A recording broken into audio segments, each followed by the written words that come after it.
Isang nakakagulat na pangyayari ang naganap ngayong araw matapos personal na tumestigo si Senadora Amy sa Korte Suprema laban kina Pangulong Kuting Jr. at unang ginang Liza na tinatawag ding Liza Tanas Mags. Sa gitna ng mga kontrobersyang kinakarap, ayon sa Senadora, dumating na umano ang panahon para lumabas ang katotohanan at sinabi niyang wala nang kawala pa.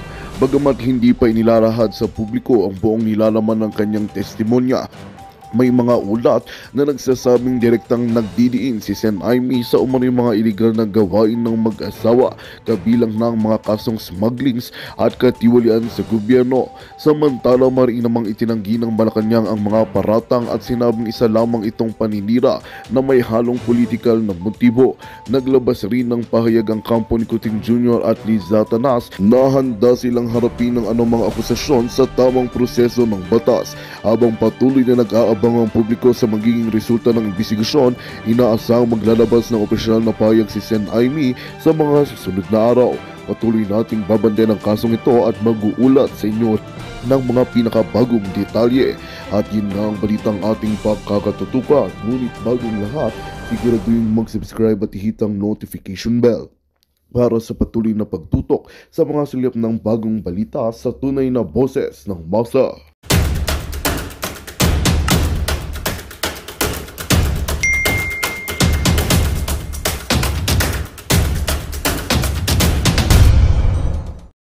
Kahit atakihin naman nila ako, hindi naman maapektuhan ang political career ko dahil hindi naman ako politiko. Pero kaya ako inaatake ng mga hinayupak na yan, hindi dahil, dahil ayaw nila sa sinasabi ko, kundi dahil bayad sila. Dahil sila ay pinabayaran, pinapalamon ng gobyernong ito and they are part of the problem. Di ba? Imagine niyo, kung political blogger ka, ang pag-uusapan mo yung mga katiwalian. Hindi nila pinag-uusapan ang 20 million na binibigay o binigay ni Tambaloslos at ni Liza Mags ng gobyerno sa mga kongreso. Mas pinipili nilang atakihin si Rocky, si Maharlika, di ba? Si Atty. Glenn Chong, o si Sara na nagtatrabaho lang. Si Sara ba, di ba? Si Sara ba ang tumanggap nitong 20 million each na to? Tinanggalan nga siya ng ng fund, di ba? Dahil sa utos ni Liza Mags at na Tambaloslos para pilayan si Sara. Oh. Nakita niyo kung gaano. Kaya kung hindi kayo kikilos, mga kababayan, wala rin mangyayari sa bunganga ko. Okay? Kailangan natin ng sama-sama. Kailangan yung kausapin yung mga anak, lalo na po kayong mga OFW. Kasi mga anak ninyo, yun yung madalas na papariwara. Yun yung binibiktima ng mga buwaka ng inang sa gobyernong ito. Ipaliwanag nyo sa kanila. Yung mga batang magaling na sa computer, ipaliwanag nyo na huwag tatanggap ng offer na magiging trolls. Kasi nag-i-enjoy sila sa bayad sa kanila ngayon. Magkano? 8,000 a month? O depende kung anong magkano in-offer sa kanila. Habang sila ay nagiging trolls at taga-atake, dahil yan ay bayad sila, inaatake nila mismo ang kanilang kinabukasan. Sarili nilang ginigisa na sa sariling mantika. Dahil yung perang yan, 8,000 pesos na yan kada buwan. Hindi yan sasapat sa kinabukasan ng mga anak ninyo in the future. Dahil ang gobyerno, pag sirang-sira na, dahil sa katakawan, kasibaan ng mga buwaka ng inang ito, damay-damay kayong lahat. Ako madadamay ba ako? Yes. Somehow madadamay ako. Diba? Kasi even nandito ako, madadamay talaga tayo dito sa lahat ng laban. Kasi part pa rin ako ng gobyerno ng Pilipinas, ng society ng Pilipinas. Dahil nagbabayad ako ng tax, ng social security ko. Okay? Nagpapadala ako ng mga remittance sa mga palangga. Okay? Kunti-kunti lang. Diba? Na konting nahingi. Part pa rin ako. Part tayong lahat. So kausapin nyo ang inyong mga anak. Constant communication. Anak, baka naliligaw ka na ng landas. Baka naman, yun na, ba't ka may pera? Ba't ka lumabas? Parang nakita ko nag-Starbucks ka, nagganito, nagganyan ka. Kumain ka. Saan ka kumuha ng pera? Oh, diba? Kausapin nyo yung mga anak ninyo. Dahil hindi ko future to. Future ng mga anak ninyo. Ako, I'm done. Okay? I'm done. Mga pinangarap ko kahit paano natupad ko na. Hindi man ako naging bilyonarya na hindi ko nga pinangarap, hindi ko dinasal sa Diyos yun. Pero at least, nalagpasan ko yung kahirapan. Kayo dyan. Sa Pilipinas, 20 pesos na kilo ng bigas hindi nyo mabili dahil sa smuggling business ni Liza at ni Kuting at ni Tambaloslos. Kasi walang 20 pesos na kilo ng bigas. Pag nagsalita kayo, tatakutin kayo, kakasuhan kayo. Katulad ni Macanas. And I believe mananalo kami sa laban namin. General Macanas, 'di ba? Police Chief PNP ang nagkaso sa utos ni Liza Smugs. Pinagtatanggal ng mga trabahador sa PIDEA, pinagtatanggal sa Presidential Communications. Ito ba ang gobyernong gusto niyo? Ipinagdadamot ang french fries sa mga kawani ng gobyerno sa Malacanang. Ito ba ang gusto niyo, mga sir, mga ma'am? Nang gandamatay ang ating mga sundalo, si Kuting nagdi-dinner date, nagpapakasarap sa buhay. Si Sara na nagtatrabaho, idadrag ng Kongreso at Senado. Si Amy Marcos na kahit papaano nagsasalita, pero hindi pa lubos dahil hindi pa niya tuluyang binubojak yung kapatid niya. Pinapatira ni Liza Smugs. Kaya, Senator Amy, if we are, ito, paulit-ulit, kasi walang tiwala, I'm sorry, hindi kita pwedeng pagtakpan. Okay? Although natutuwa ako sa ginagawa mo, ang boses ng bayan, Senator Amy, dito, kailangan marinig. Hindi dahil, gusto kong i-cover up dahil, gumagawa ka ng bagay, ina-expose mo itong 20 milyong binayad sa parasahang initiative. Ano ang comment niyo palangga kay Senator Amy? Ang gusto namin ay tuluyan mo na itong si Liza Smugs. Tignan mo. For sure, alam mo na to. Ang pamangkin mong Judas na si Sandro ay hahalongkatin ang kaso mo. So ano to? Awayan ng pamilya sa pamilya at nadadamay ang Pilipinas? I mean, ang mga tao sa mga Pilipino. So, kaya nga, okay yan. Good points yan ang ginagawa mo. Matapang, maangas. Ikaw na rin mismo na napapaligiran ni Satanas ng Diablo ang kapatid mo. Saan ang gagaling yan? Sabi nga ng mga palaga, no more Marcoses, sabi ni Diamond Grace. Yes, mga palaga, na kukuha ko yan. Kaya sabi ko, okay din yung inilalabas niya, itong 20 million na pinagbabayad, at least may ball siya na ilabas yun. Pero again, kailangan natin ng 100% na support niya para sa Pilipino. Hindi pwedeng pahapyaw lang, titira ka ngayon, tapos bawi ka kasi yung kapatid mo. Yun yung pinupoint ko. Kaya pinipressure natin siya na alam niya to natitirahin siya ni Sandro sa utos ni Liza. Siya na rin mismo nagsabi, di ba, paulit-ulit ko na insecure si Liza sa kanya. 2022 pa lang, Agosto pa lang, nung nag-usap kami. Okay? Hindi ko na siya mini-message ngayon. I don't message her. Kasi para what? Narinig naman yung bunganga ko. Hindi naman ako clingy, feeling friends ever. Hindi ko kailangan makipag-clingy-clingy o makipag-friends. Kaya kong kausapin ang sarili ko mag-isa para magkaibigan ako. Di ba? Kaya natin magbaliw-baliwa para pasayahin ang sarili natin. But sa seryosong usapan, mga palangga, itodo niya na. Di ba? I don't know kung pupunta siya sa rally February 25. Sana wag lang yung pahapyaw or dahil nakikita ni Senator Amy yung galit ng taong bayan, di ba? O si Remy natawa. Di ba, Remy, alam mo yan, kaya kong libangin ang sarili ko mag-isa. Di ba? Hindi natin kailangan makipagkaibigan para what? Masabi, close ka kay ganito. At I have to be, honest with you. I'm very proud. Sa lahat ng mga nakilala kong politiko sa buhay ko, hindi po ako ang dumikit dyan. It's either may nagpakilala o nag-reach out. Pero hindi ko kailangan ng politiko sa buhay ko. Bakit? Hindi man ako nahingi ng pera sa kanila. Hindi naman nila ako binubuhay. Hindi ko sila kailangan. But, kailangan nating suportahan yung mga politiko na tamang alignment, tama ang direction. Diba? The reason why. Yeah, behind the scene, ang dami ko nakakausap ng mga politiko na nagsusupport sa akin. You know what? Pero, pagdating ng panahon, wala silang maririnig sa akin o walang video o audio na maipapalabas na nanghingi ako ng pera sa kanila. Dahil yan ang pinakaingat-ingatan ko. Never ask help monetarily sa mga tao. As much as possible, kakayanin natin ang mga bagay-bagay na hinaharap natin sa buhay. Ako pa ba? Ako ba ang isang working student na nabuntis ng maaga, na napatapos ang sarili? 'Di ba? Nabuhay sa kaguluhan at kahirapan ng Pilipinas. So kung ano man yung mga plano nilang paggorgor sa akin, wala yan. Kausap ko yung Junakis ko. Mama, I'm worried. Sabi niya, I'm worried. Sabi niya, yun doon sa bounty. Sabi ko sa anak ko, really? Thank you, anak. Sabi ko, ako pa ba, anak? Sabi, yun ang term ko sa kanya. Ako ba ang tough cookie na nagsimulang magtinda ng mga, sa school, alam niyo yung kwento ko, 'di ba? Nung college or college days, or even elementary, nagtinda ng kung ano-ano, magtrabaho, double job, triple job, nagtitinda at buntis, nagpapalaki, nagpapadede ng anak and everything, nalagpasan lahat ng kahirapan. Ngayon pa, yeah. Sabi ko ngayon pa ba, anak, na-mobilize ako. I can drive wherever, I can eat, I can go anywhere, da. Ngayon pa ako, sabi ko, anak, ngayon pa ako susuko. Kasi in fairness, mga Junakis ko, they're really concerned. Siyempre, nanay nila ako. Sabi ko, hayaan mo na yan. Kasi may mga kaibigan silang Pilipino. Mama, may mga sinisend sa akin. Sabi ko, wag mong pansinin yung mga kaibigan mo unless kung concern yan. You just say thank you. Pero, ngayon pa ba tayo susuko?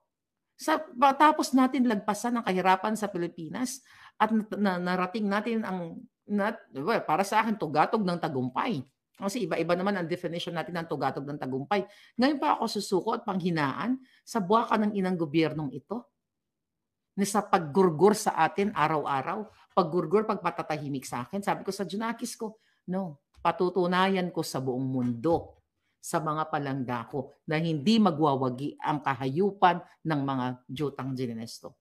Kailangan pumantay ang paa nilang lahat. Sabi ng ano ko, anong pumantay ang paa? Kasi yun na yung mga malalalim na matalinag ng salita, hindi nila maintindihan. Pumantay ang paa, madedo. Dinatawa na naman mga hitad. Di ba? Oh. We have weak leader now, sabi ni Tena Uka. Bloody Philippines, where do we go from here? Sabi ni Nanre. Yun na nga palangga eh. Ang lungkot, di ba? Akala natin noon babangon ng Pilipinas. Excited tayo kay Kuting. Smuggler pala ang babangon. Ate Maharlika, malapat na si Sara maging president, sabi ni Michael Esteban. Alam mo, ayoko sana ikwento, pero sige, ikukwento ko na nanaginip talaga ako palangga. Nanaginip ako. Napanagitan ko si Inday at saka si Kuting. Okay? Sana pa doon na sa scenario na kasi malinaw na malinaw pa. Si Inday kahit sa panaginip ko, lukarit din. 'Di ba? Loka-loka doon sa panaginip ko. Nakakatuwa. I hope maging totoo yung magiging totoo yung panaginip ko. Kasi nung na-declare daw siya doon sa sa mga eksena, mga palangga, talagang kung todo yung trabaho niya, ang inuna niya DSWD. Pinagliligwak niya yung mga doon, yung mga kurakot sa DSWD. Sabi ko, sana totoo. Anyway, sana totoo na, pinagtatagpas na ni Inday Sara yung mga kurakot sa DSWD. So yung iba, hindi ko lang ikukwento kasi baka magka-content na naman yung mga magka-content na naman yung mga trolls, o di ba? Mga-content na kasi nag-aabang lang sila ng bawat bunganga ko. Sabi, Marley ka na, loka na. Nanaginip, mga ganyan. Panaginip mo lang yan. So, ganun nila iti-twist, di ba? Yung ating usapan na para lang tayo magkaibigan, na nagkukwentuhan ng ating mga panaginip, gagawin nilang issue at iti-twist nila, gagawa nila ng meaning. Kasi yun yung kanilang mission. Di ba? Para what? Para sirain tayo. At mga palangga, sabi ko nga, hindi ka dapat as a vlogger, yung totoong vlogger na talagang para sa pagbangon o pagbabago ng Pilipinas. Hindi ka dapat magpapa-apekto sa ginagawa ni Lisa Smugs na pagbabayad sa mga trolls. Kasi sila ang apektado. Kaya they spend more para sa trolls, para sa mga demonyo, para sa mga manggugurgur, manggigipit. Katulad ni Pastor, hindi ba ginastusan yan mga kinakaray-karay na testigo dyan sa Senado? Yan yung purpose nila. Kaya kung narinig ako ni Pastor Kiboloy, stay strong po. Stay strong.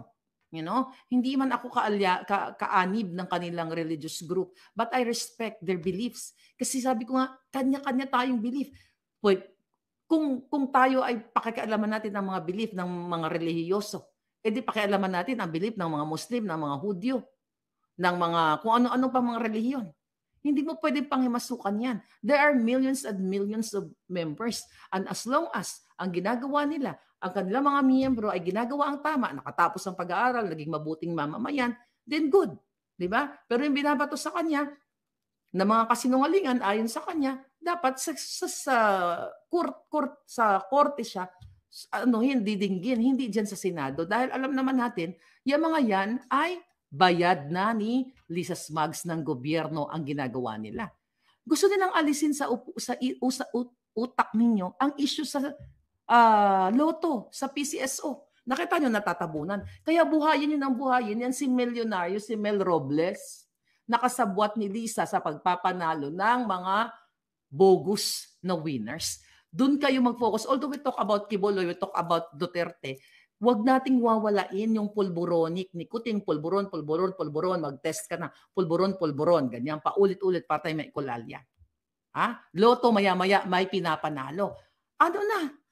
Kulitin niyo si Tulfo. Yung pag-grandstanding niya, nasabi niya pa iimbestigahan niya, may papure-forensic pa siyang nalalaman. NBI, DICT, lahat. Sabi niya, pa-imbestigahan niya, wala. Sino ba ang mga mananaya ng loto dito? Kayo. Kaya huwag na kayo tumaya sa loto. Kayo po yung biktima. Hindi man ako tumataya ng loto sa Pilipinas eh. Pero I'm concerned.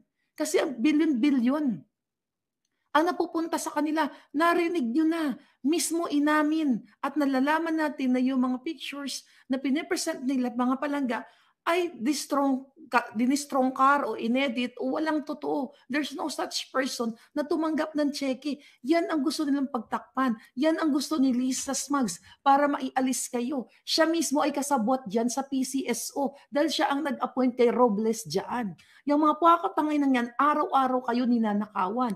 Yung pambili nyo ng bigas na itinaya nyo sa loto dahil umasa kayo, baka manalo kayo, di ba? Ninakaw nila. Pinagsama-sama yung pera ninyo, ninanakaw nila. Kaya hanggat maaari, hanggat si Kuting ang presidente, wag na wag kayong tumaya ng loto. Hindi kayo mananalo dahil sila ang nananalo. Hindi nyo ba narinig yun? Sa Senado? Anong ginawa nito po? Wala. Putangay na tahimik. Kaya ang tanong ko, 1 bilyon ang katapat, Tulfo? Nag-abutan na ba kayo? Siyempre pa nag-aabutan yan, wala yung resibo. Papipirmahin ba si Tulfo na nagbigay ng 1 bilyon? Kaya ang tanong natin kay Tulfo, nasaan ang tapang mong hayop ka? Pangkabit lang ang pwede mong tapang-tapangan o pangkabit na issue. Mga katsipan.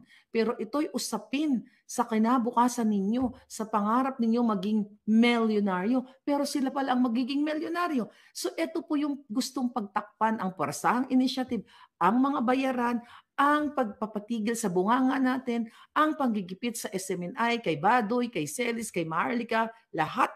Diba? Yan ang gusto nila. Nasaan na si Gadon? Buhay pa ba? Tignan mo yan. Ang ingay-ingay niya noon.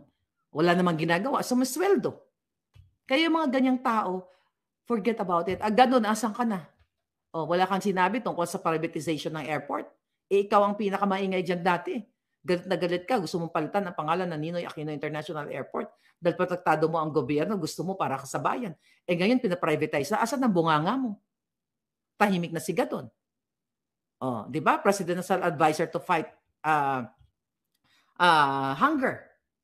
Nasaan ang fight mo against kahirapan? Nasaan? Tahimik ka. Kasi nasungal-ngalan ka na ng sweldo ng bayan o I don't know kung may budget siya. Mga palangga. But definitely, kumakamal si Gadon, sumusweldo sa kaba ng bayan at tahimik. Nasaan ang ingay niya? Nasaan ang angas niyan? Ang airport, especially privatization ng airport, yan ang favorite na topic ni Gadon. Di ba? Larry Gadon, yan ang favorite mo. Ang ingay mo, nag-viral ka dyan. Galit na galit ka dahil ang pangalan, Ninoy Aquino International Airport. Ang mura mo pa, mga buwaka ng nagaganon ka. Tahimik ka. Dahil nasungal-ngalan na ng salapi ang bunganga mo. Lumamo na ang buong pamilya mo. Nasaan yung fight mo laban sa kahirapan? Nasaan? Wala. Tahimik. Wala. Kasi political accommodation lang ang iyong appointment para tumahimik ka. And you are not for the Filipino people. Utos lahat ni Lisa Smugs siya, mga palangga. Lahat ngayon, dahil sabi ko nga, matagal na sila naaalarma. Kinakausap nila yung mga dating ibinasura nila para magbalik loob sa kanila at para gamiting what? Gamiting parang mga asong ulol. Kaya kung kayo ay mga tinatawagan ni Lisa Smugs ng kanyang mga mga alipores para maging part ng government, kunyari i-appoint kayo, mag-isip-isip kayo, makakasama kayo sa paglubog ng budol administration na to. Mga palangga. Ulitin ko, itong administrasyon na to kailangan ng wakasan sa pambubudol sa Pilipinas. Nararamdaman nyo naman eh. Di ba? Nararamdaman nyo dyan sa Pilipinas. Kayo mga OFW. Hindi nyo ba nararamdaman ang kahirapan na idinudulot ng mga putang inang ito? Hindi nyo ba nararamdaman ang pagbabaliwala sa mga men in uniform, sa mga sundalo, sa mga pensioners? Hindi nyo ba nararamdaman ng inyong mga dating tinatanggap na mga 4-piece o mga ayuda nawawala, napupunta sa kanila? Tapos samantalang sila extravaganza ang party sa Malacanang, fireworks, nakaterno and everything, mga putang ina. Akala mo naman kahit anong isuot nila, kahit pa magsuot sila ng ginto, masangsang pa sa amoy ng bulok na isda ang mga ginagawa ng mga hayop na to. So you have to talk to your friends and family na kailangan yung makialam sa issue ng lipunan. Hindi porket, ay wala kayo, hindi ako politika, showbiz lang ako, dadadadada. No. Parte kayo ng society. Hindi pwedeng hindi kayo makialam. Katulad ng iba kong kakilala na nasa Amerika, wala na kaming pakialam sa Pilipinas, wala namang mangyayari. Lahat yung kawatan. So kung lahat ng thinking ganyan, yung mga kaibigan ko na ayaw nilang makialam, di ba? And I respect that. Ayaw nila ng gulo. Kasi komportable na sila sa buhay nila. I have friends, they're doing good here in America. They don't care about politics. They don't care about yung kahirapan, yung kababuyan ng ginagawa ng gobyerno. Even yung mga taong nakaupo, okay, sa mga embahada, di ba? Mga nakaupo, tahimik sila. Di ba? At naintindihan ko trabaho nila. Pero imagine nyo, mismo sila nakikita nila yung oppression, suppression, pananakot, tahimik sila. Wala na talaga kayong kakampi. Ang men in uniform, hanggang ngayon tahimik kayo. Nakikita nyo kung paano bumulyaw si Lisa, paano mangbato, paano magwala, paano mangjombag. Nakita nyo sa eroplano. On the way to New York. Kaya nga nagka-black eye si Kuting. Pa-shade-shade siya pagdating sa New York. Nakikita nyo lahat. Tapos tahimik kayo.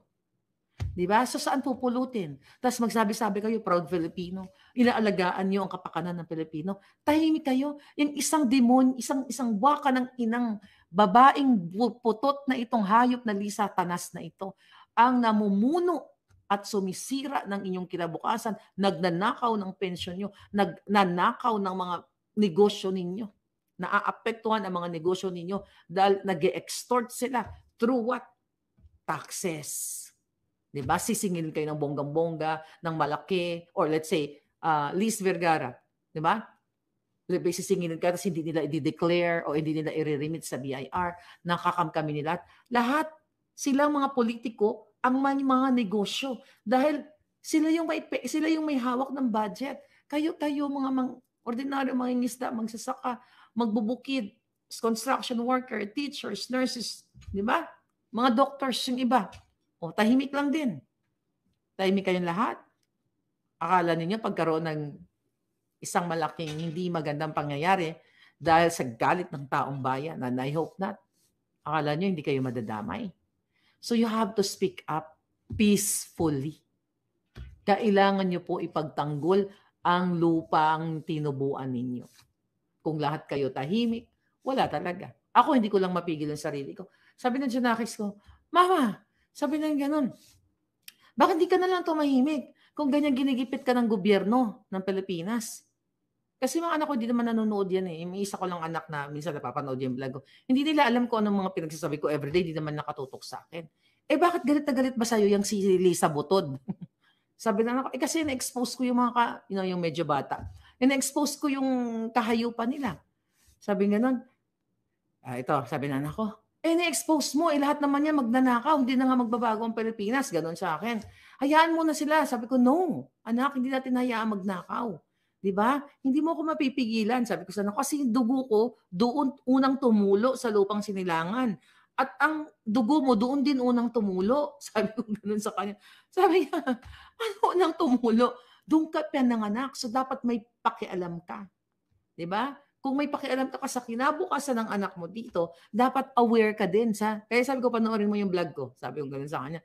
Sabi niya po, naman ng buwakang ginina na naman ang marinig ko. Kasi buwakang ginina na naman talaga sila eh. Diba? Sabi niya, ba't galit ba yun si Butod sa'yo? Sinabi ko, kasabwat sa smuggling, kasabwat sa pagdukot ng mga bata sa Turkey, kasabwat sa ganito, kasabwat sa lahat. Tapos sabi ng Junakis ko, ganun ka sama yung babaeng yan. Kala ko ba friends kayo dati? Dati yon best fake friends, manggagamit. Sabi ko, manggagamit. At hindi ko kailangan magkaroon ng kaibigang demonyo. Mas gusto ko ang kaibigan si Liz Vergara kaysa sa maraming pera pero ninakaw lang sa kaba ng bayan o isang demonyong babaeng pinakamasama sa balat ng lupa sa paggigipit sa lahat sa atin at sa lahat ng Pilipino. Dahil sa bawat panggigipit ni Lisa, sa bawat pagbabayad sa mga trolls, sa bawat pagtatanim ng mga kaso kung kanin-kanino, biktima kayo lahat dito. Hindi lang po ako, hindi lang si General Macanas, hindi lang si Pangulong Duterte, lahat tayo. Right? Attorney Glenn Chong, you're here. Pauwi ka na. Mababago ang anyo ng Pilipinas at buhay ng bawat Pilipino kung lahat tayo ay tataya sa ating Tama. Yun nga, Attorney Glenn, sinasabi ko sa mga Junakis ko. Okay, lahat tayo ay tataya sa ating kinabukasan at labanan ng mga demonyong nagpapayal sa sambayan. Totoo. Even though, yung mga kasi dito na lumaki, Attorney Glenn, nalulungkot din sila, syempre, na ang nangyayari sa Pilipinas. Sabi ko, pinapaintindi ko. Sabi ko, anak, hindi tayo pwedeng tumahimik, hindi porket komportable ang buhay ninyo, goodbye na kayo doon sa Pilipinas. Doon unang tumulo ang dugo nyo lahat.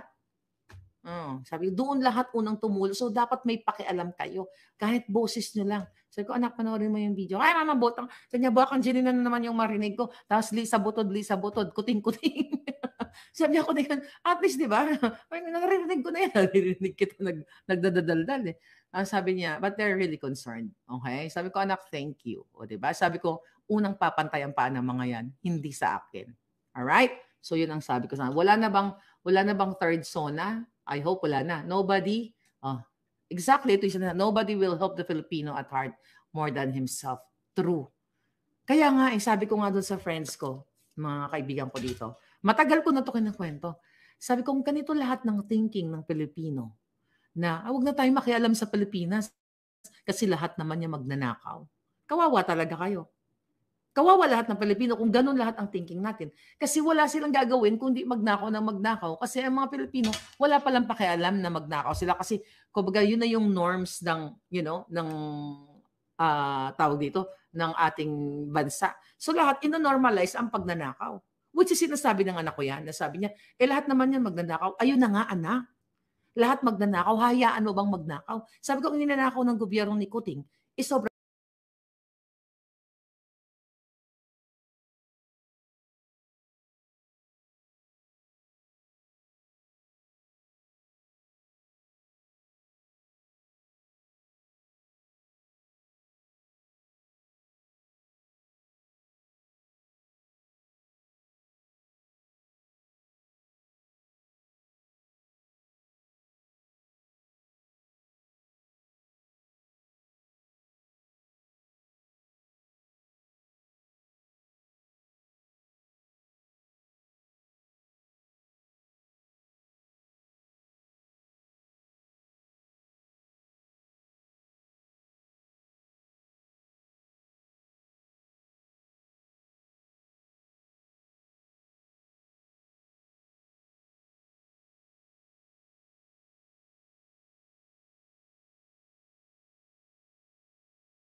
Magandang balita ang hatid namin sa inyo ngayong araw. Sa pagtatapos ng aming balitaan, nagbigay kami ng mga mahalagang impormasyon. Maraming salamat sa pagtutok at pagsuporta sa aming programa. Huwag kalimutang manatili sa mga susunod na araw para sa mga bagong balita at mga kwento na dapat nating abangan.